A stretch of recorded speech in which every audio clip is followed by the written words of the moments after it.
بسم اللہ الرحمن الرحیم۔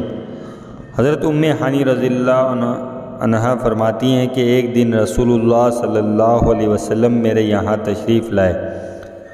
میں نے عرض کیا یا رسول اللہ صلی اللہ علیہ وسلم، میں بوڑھی اور کمزور ہو گئی ہوں، کوئی عمل ایسا بتا دیجئے کہ بیٹھے بیٹھے کرتی رہا کروں۔ آپ صلی اللہ علیہ وسلم نے ارشاد فرمایا، سبحان اللہ 100 مرتبہ پڑھا کرو، اس کا ثواب ایسا ہے گویا تم اولاد اسماعیل میں سے 100 غلام آزاد کرو۔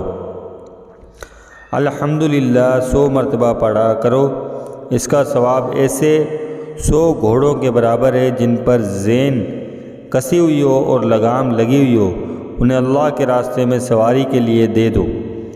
اللہ اکبر 100 مرتبہ پڑھا کرو، اس کا ثواب ایسے 100 اونٹوں کے ذبح کیے جانے کے برابر ہے جن کی گردنوں میں قربانی کا پٹا پڑا ہوا ہو اور ان کی قربانی اللہ تعالیٰ کے یہاں قبول ہو۔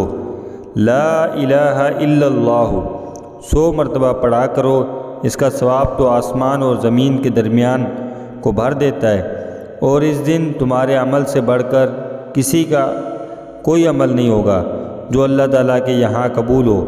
البتہ اس شخص کا عمل بڑھ سکتا ہے جس نے تمہارے جیسا عمل کیا ہو۔ اگر ویڈیو پسند آئی ہو تو اس کو لائک اور شیئر ضرور کیجیے گا۔ اگر آپ ہمارے چینل پر نئے ہیں تو اس چینل کو سبسکرائب بھی کر لیں۔ بہت شکریہ، اللہ حافظ۔